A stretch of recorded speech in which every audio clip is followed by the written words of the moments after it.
You know what we love about 90s movies? I get older, they stay the same age. Or so it seems. Yes, they do. Everyone loves 90s movies like Clueless and 10 Things I Hate About You, but these are 90s movies that only cool kids remember. Here we go. Number 1, Kids. It's hard to oversell how controversial Kids was in 1995 because of how bluntly the film portrayed adolescent life. Directed by Larry Clark and written by Harmony Korine when he was barely older than his teenage subjects, Kids helped launch the career of two of the most iconic Gen X actresses, Chloe Sevigny and Rosario Dawson. It's the rare 90s coming-of-age movie not set in a high school, because these kids were on the streets. Next is Pump Up the Volume. Christian Slater plays a pre-internet edgelord who uses a pirate radio station to vent his teen angst and play cool, rebellious music like Leonard Cohen. It's a fascinating watch because in just a few years, the internet made the whole setup obsolete.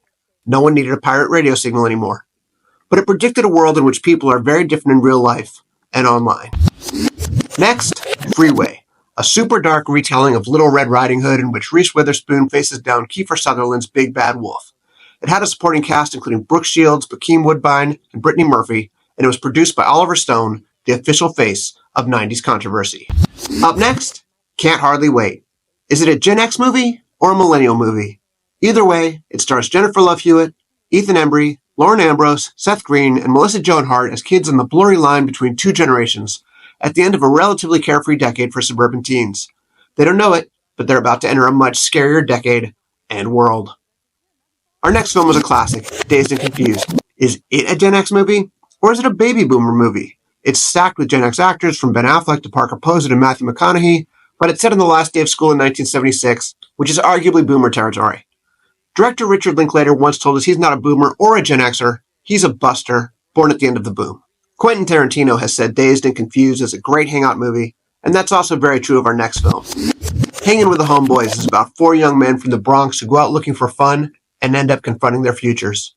Directed by Joseph Vasquez, it has a light touch and a stellar cast including Mario Joyner, Dougie Doug, Nestor Serrano, and John Leguizamo. Critically acclaimed, it missed with audiences, but later got plenty of VHS play. Then it's back to the suburbs with Alexander Payne's Election. This is a movie where Ferris Bueller himself, Matthew Broderick, is turned into one of those teachers Ferris tormented. His antagonist is Reese Witherspoon's Tracy Flick, playing pretty much the opposite of her character in Freeway. Our next film is Baz Luhrmann's very 90s but also timeless Romeo and Juliet.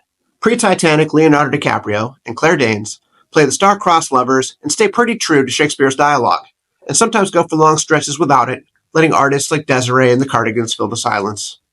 Another good one for music lovers is Empire Records, a time capsule of an era when selling out was considered a bad thing. The cast included Robert Tunney, Rory Cochrane, Renee Zellweger, and Liv Tyler, as well as, again, Ethan Embry. For people who weren't around in the 90s, selling out is what we're doing by making YouTube videos instead of recording 4-track demos in our bedroom. Next, Cruel Intentions. What sicko thought of making the 1782 French novel Les Liaisons Dangereuses with a bunch of high schoolers? Gen X writer-director Roger Kumble presented a who's who of Gen X actors, notably Sarah Michelle Gellar, Ryan Philippe, and Selma Blair, in their first dark, more grown-up roles. Reese Witherspoon was already an old hand at this sort of thing because Freeway. Speaking of dark, Todd Solondz's Welcome to the Dollhouse, the breakup for Heather Matarazzo, follows the wildly unpopular Dawn Wiener Dog Wiener, a girl so desperate for contact she agrees to meet up with another kid after he threatens to assault her. Things only get darker from there. Welcome to the Dollhouse makes our next movie seem wholesome. The Craft was a very gothy surprise hit that nonetheless paled in cultural impact in comparison to the other big 1996 Neve Campbell horror movie, Scream. Still, this story of high school witches is an enduring cult classic.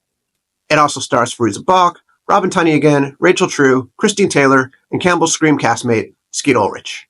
And finally, maybe the wildest movie of all, Wild Things, a twisty teen noir that pushes every possible button and also stays a few ludicrously enjoyable steps ahead of its audience.